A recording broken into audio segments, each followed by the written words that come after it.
Les foi o primeiro grande musical montado no Brasil. Antes a gente montou Rent, que foi a Time for Fun, na época era a CI do Brasil, né, que era a Companhia Interamericana de Entretenimento, que foi quem montou o Rent primeiro, para ver se tinha público, se tinha profissionais, a gente tinha profissionais no Brasil capazes de fazer musical. Então eles trouxeram o Rent, que era uma produção um pouco menor, não tinha grandes parafernalhas. Em seguida montaram, aí veio o Dilúvio, e aí vieram com o Les Misérables. Bom, Les Mis para mim foi um divisor de águas, assim. Foi o primeiro grande espetáculo que eu fiz, foi o primeiro espetáculo profissional, assim. Foi o primeiro espetáculo do então Teatro Abril, então eu lembro que a gente chegou no teatro, o teatro ainda tinha cheiro de tinta, sabe? As portas dos camarins estavam recém-pintadas. Foi uma mudança muito brusca em tudo. Cara, o Les Mis é uma constante, parece, na minha vida. Eu li quando eu era pequenininha, aí eu fiz o musical e é uma obra, enfim, acho que por ter sido meu primeiro musical, talvez, também, ele me marcou muito. Então, eu ouço os primeiros acordes, já dá um arrepio, assim, na espinha. Então, ele pra mim, ele representa o início, assim, mesmo, da minha trajetória no teatro musical, sabe? Foi quando eu comecei a descobrir que era isso mesmo que eu queria, que dava pra juntar canto com atuação, com tudo, e isso representa um início, assim, abertura de portas. Les Mis é um sonho, acho que assim, tudo se resume nessa palavra, porque foi o primeiro grande musical que esteve aqui. Eu queria muito ter feito, e eu assisti 4 vezes e falei, que pena, passou, achei que não ia ter mais a chance de fazer, a gente não sabe, estava tudo começando, a gente não sabia dessa possibilidade de voltar alguma hora, né? E rolou assim, eu fiquei muito feliz. Quando anunciaram que ia ter audição de novo, eu comecei a me preparar, e uns amigos lá de trás que começaram fazendo comigo Bela e a Fera vieram me lembrar assim, falavam, você lembra que você dizia que era teu sonho fazer Javert? Eu falei, cara, eu lembro de gostar muito, mas de falar com essa paixão, assim, que era meu sonho fazer Javert, eu realmente não lembrava, mas veio uns 3, 4 amigos já me falar isso agora. É isso, é um sonho realizado. As estrelas são incontáveis, enchem as trevas de ordem e luz. A gente não tinha essa coisa de musical aqui ainda, não tinha a tradição de musical aqui ainda. Eu acho que, inclusive, a identificação do brasileiro, tanto público quanto atores, com o gênero musical, é porque o brasileiro é, por natureza, um povo musical. Quando eu entrei pro elenco, eu realmente não tinha noção do que ia acontecer, que rumos que rumo ia tomar o teatro musical, que rumo ia ter o espetáculo, o próprio Les Misérables aqui no Brasil, se ia durar muito tempo. Se depois de alguns meses ia chegar-se à conclusão de que não dava mais que o Brasil não era um país ideal para esse tipo de produções. Quando a gente em Brasília ficou sabendo dessas audições, a gente não imaginava que era uma produção original, né? A gente achava que era alguém que ia fazer um ciclo de montagem, uma montagem, alguma coisa. Quando a gente chegou e viu que era uma banca internacional e que era o original, eu lembro o primeiro dia de ensaio, quando a gente chegou no galpão de ensaio e tinha um palco giratório montado. Era algo muito distante da nossa realidade. Foi um choque, eu vi aqueles acordes pela primeira vez ali ao vivo e me fez...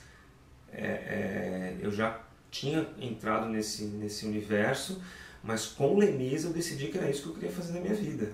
Eu pensei assim, gente, é isso. Mas aí você achava que tudo era Les Mis, né? Tudo estava nesse nível, assim, esse universo dos musicais era representado por isso. O próprio espetáculo Les Misérables já é um espetáculo grandioso por si só. Mas aí quando a gente começou a chegar em São Paulo, começou a ver o tamanho do teatro, o tamanho dos cenários, né? Ia ter uma orquestra inteira. A gente ia ser dirigido pelos estrangeiros que dirigem lá fora. Então isso foi trazendo a coisa da responsabilidade, né? Mas claro, isso naquele momento era um sentimento pequeno ainda. A gente sabia que a gente estava pronto para fazer o espetáculo. Não sabia quanto tempo ia ficar em cartaz, porque a gente veio de uma cidade onde se ensaiava 3 meses e ficava em cartaz um fim de semana ou 2 no máximo. E de repente a gente estava numa temporada de 1 ano.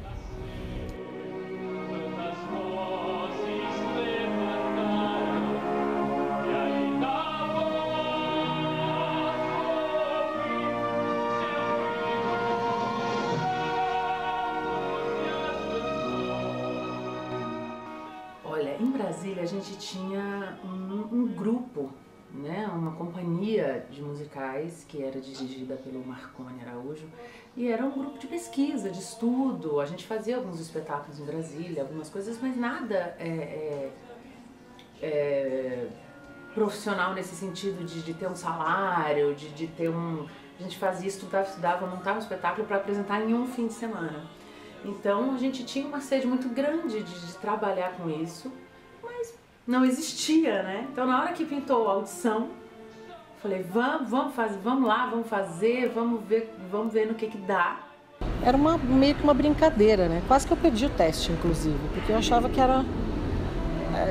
Na época só tinha... A gente seguia pelos jornais, né? Porque não tinha essa coisa de blog, internet, não tinha isso. Parece que foi ontem, né? Ano 2000, mas a diferença de lá para cá é imensa. Essa coisa de mídia social. Então, uma coisa meio que na orelhada mesmo. Eu fui para testar, para ver o que era e acabou dando nisso. Esse é o anúncio das audições.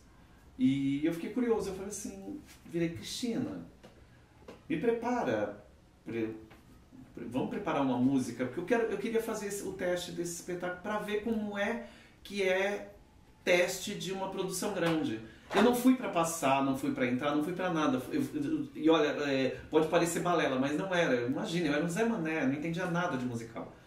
Tanto que assim, a única coisa que eu entendia de musical, vai parecer piada, mas a única coisa que eu sabia de musical era que existia um musical que tinha uns gatinhos. Um Rent, a gente já tinha ouvido falar que os Miseráveis estavam vindo por aí, que ia ter um novo teatro grande, que ia ter um salto. Então até antes da gente estrear, a gente já sabia que vinha uma coisa muito diferente de tudo que já tinha sido feito aqui em matéria de grande eloquência mesmo, de apuro técnico, né? E eu confesso que quando me chamaram para fazer Aí Vem o Dilúvio, eu que morava no Rio de Janeiro e já estava com um pouco de saudade de casa, não sabia muito se eu ia fazer ou não, mas quando eu soube dos Miseráveis, eu falei, não é bom pra mim falar não nesse momento, porque esses Miseráveis deve ser legal, e eu já ouvi falar que tem um papel pra mim. Todo mundo me falava, você é Fantine, você tem que fazer pro Fantine. Do mesmo jeito como falavam pra Maureen na época. E eu falei, vou fazer Aí Vem o Dilúvio, pensando em continuar fortalecendo o vínculo pra fazer Os Miseráveis. Qual não foi minha surpresa enquanto a gente estava fazendo o Dilúvio, que era um grande sucesso, eu fui avisada de que eu não ia poder audicionar para Fantine porque eu estava protagonizando o Dilúvio e eles não queriam desfalcar o elenco. Menina, imagina. Mas eu tô fazendo só pra isso. Aí tá, falei com um, falei com outro, aí fizemos de tudo para trazer os diretores para assistir o Dilúvio. E outras pessoas falaram pra eles, você tem que ver a menina que faz e tal, não sei o que, ela é boa, ela fez a Maureen, não sei o que. E aí os diretores fizeram pressão na produtora nacional, falaram, ela tem que audicionar pra Fantine. Uma curiosidade que é ignorância minha total, a gente tava fazendo Aí Vem o Dilúvio, eu, Alessandra Maestrini, o Jarbas, e aí a gente não fez o primeiro teste, porque era a mesma produção, eles falaram, não vou descobrir um santo para cobrir o outro. Então eles não deixaram a gente fazer o primeiro teste. Aí eles chegaram pra gente num certo dia e falaram, fiquei com pena de vocês não fazerem, não sei o que, blá, blá, blá. Então vocês já vão fazer direto pros personagens. Então vocês podem escolher para que personagem vocês querem fazer. E a Alessandra Maestrini falou pra mim assim, ó, pega o Valjean, pega o Valjean, pega o Valjean. Eu falei, tá bom, me dá o Valjean. E me deu o Valjean. E eu não tinha ideia de quem era o Valjean. De quem era João Valjean. Ignorância total, assim.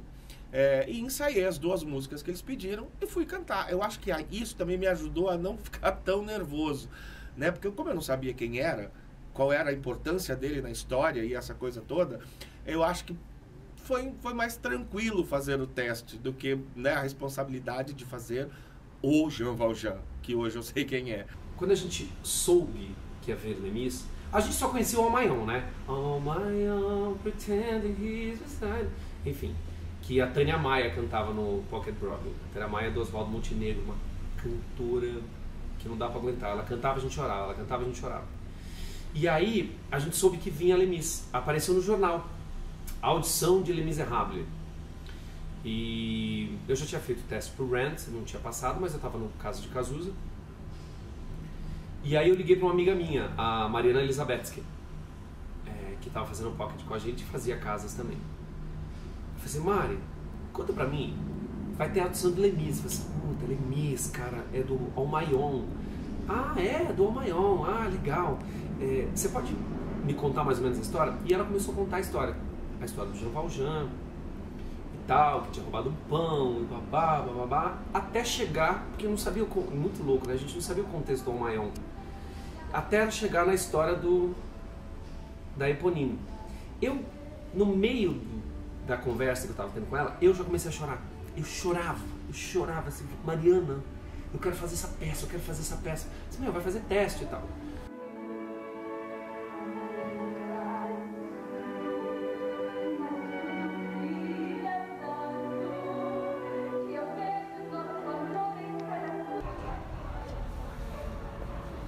Uma coisa que foi bem interessante no processo de ensaio,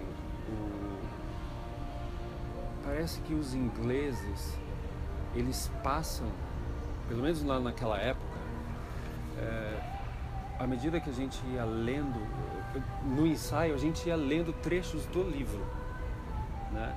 E no livro tem a característica de cada personagem, né?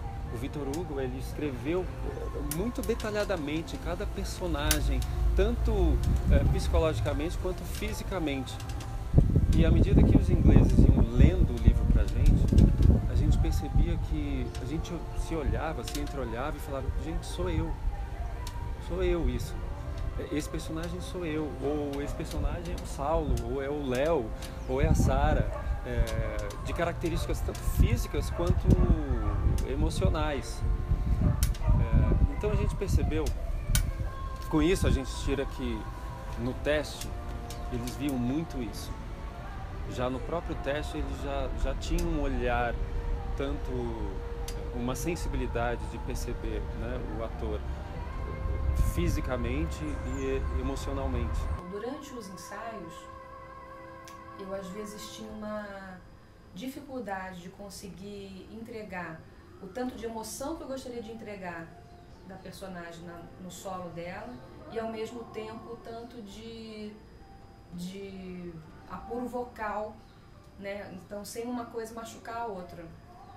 E o Ken, então, esse foi o aprendizado que eu achei bacana que ele me falou. Ele falou assim, escuta, quando a gente faz musical, a gente não tem tempo de ficar fazendo 1000 laboratórios e descobrindo a personagem, não sei o que tal. Então, quando a gente faz a audição, as pessoas que a gente seleciona para fazer os personagens, elas meio que já são do personagem. É por isso que a gente seleciona, tipo, esses caras já é meio aquilo, né?